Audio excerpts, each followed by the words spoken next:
Hey guys, Liz here, aka Isabel Sharon. You probably can hear some noise in the background. That's because there are some idiots out on my street. How dare they interrupt this? Anyhow, I'm kind of doing like a coffee vlog, but a tour. You will recall that I like to film a lot at La Vie, and La Vie's been shut for a little while because Chris Vitter's been redoing it up, and there's a few of them that have come together and made a change to La Vie, I believe. So anyhow, I thought I'd bring you here while I ramble on a little bit. It is just absolutely beautiful, and I'm just going to take you around with my Space Navigator because I'm still in practice with it. I came back from the most beautiful wedding last week. Last weekend, as you know, I went away to France, to Toulouse, and I was there for my friend's wedding. And my friend and her partner, they both met in Second Life, and I was happy to share that with them. They met in Second Life, gosh, it must be about 8 or 9 years ago now, and they met at a nightclub at the time called Exodus, where my friend was a DJ, and he was, I guess, her number one fan at the time, and so started their relationship. And I will let you know, at the time, I mean, she's Australian and she was living in the UK, so she's actually my real life friend who I introduced to Second Life, and she met him, and he was French. He still is, and he only spoke French and she only spoke English, and their relationship started with a translator, and over the period of time of them sort of, you know, communicating with each other in Second Life, they started using Google and, you know, to have conversations, and then they moved to Skype, and basically my friend taught him how to speak English, and he taught her how to speak different parts of French. So their relationship, we called them Frenglish, their language, and over time he's become actually quite fluent in English, and she can speak a lot of French now, and she actually teaches French people to speak English over in France. So theirs is quite an interesting story, and it's so beautiful because when I first met him, he used to giggle when I spoke to him because, frankly, he didn't know what I was saying. But now when I speak to him, we have really great conversations, and it's just such a wonderful thing. So their story, their love story, is just so beautiful, and I really, really, really wanted to share it with you because, you know, people say that when you come into a virtual world, you know, you can't really get to know someone. Well, those two did, and they spent a lot of time communicating with each other, both in the virtual world, and then of course they moved to the real world on Skype.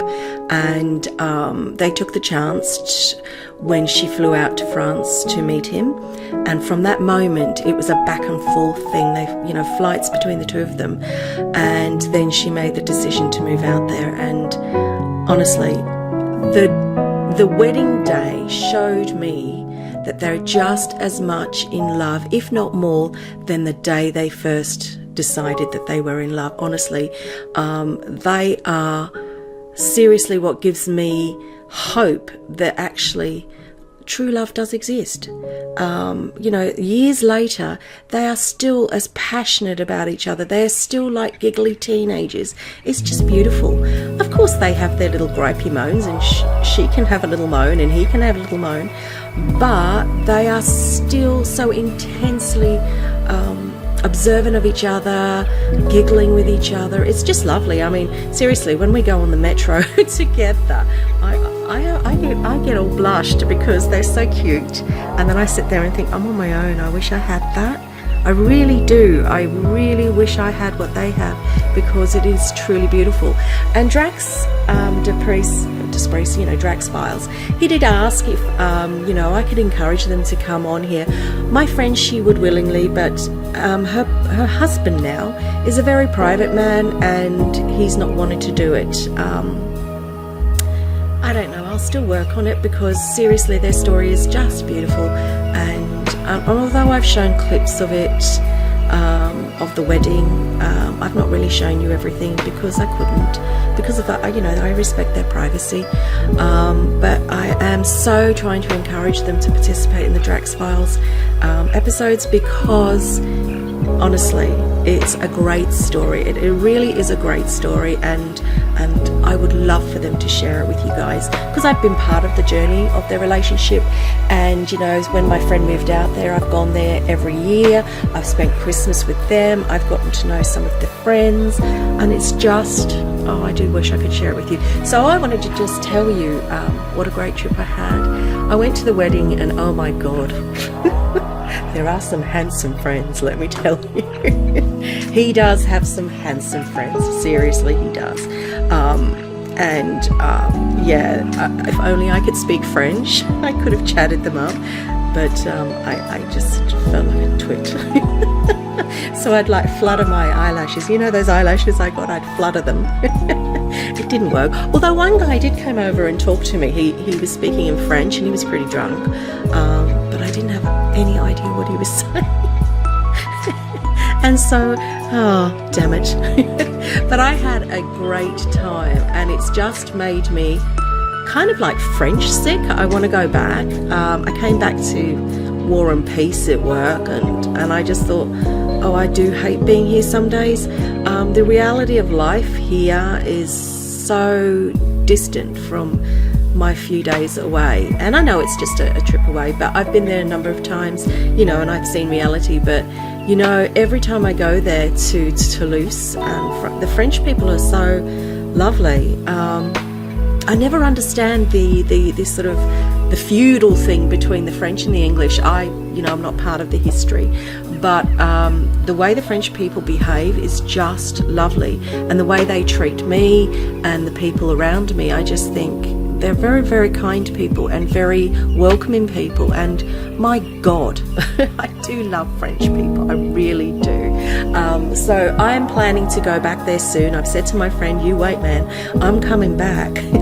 So I will be going back there, but I'm going to go and do a few things probably on my own instead of relying on them, and maybe take you on a tour when I go out on my own. And you know what, I might meet up with some Tinders. I've decided, no, and not to, I'm going to meet up with some Tinders just to, I don't know, see what it's like, go out to coffee shops and say, hey, come and meet me. I might even film them. We'll see. But I'm definitely going to do it in the next couple of months. It's something on my bucket list for this year, amongst some other things. Anyhow, so I'm just taking you through La Vie as I'm chatting away, because I just think it's so beautiful at the moment. Look at it. It's just so calm. Just to let you know, I'm not using La Vie's wind light because it's a bit more darker and more sort of cloudier. I'm using my own wind light because this is the wind light I have on my land, and this is my preference. So this wind light won't be what you meet there, but obviously you can adjust wind lights to how you like. Chris has her own sort of wind light that she likes to use. This is mine, so I'm taking you through this wind light more so that you can see the detail of what the sim looks like and sort of really get to appreciate it. So the detail that's gone into the sim this time is just lovely, and I actually want her to recreate this for me. Because I know with the seasons, lovey changes, but I actually do want this permanently for my home. But I don't have a sim this size. I will take you on a tour of my home soon, because I moved recently and I'm redoing some bits to it. Oh my God, I caused lag hell when I redid my place yesterday. But never mind. Anyhow, I'm going to let you go, and I will see you soon. I'll see you later, guys. Bye-bye.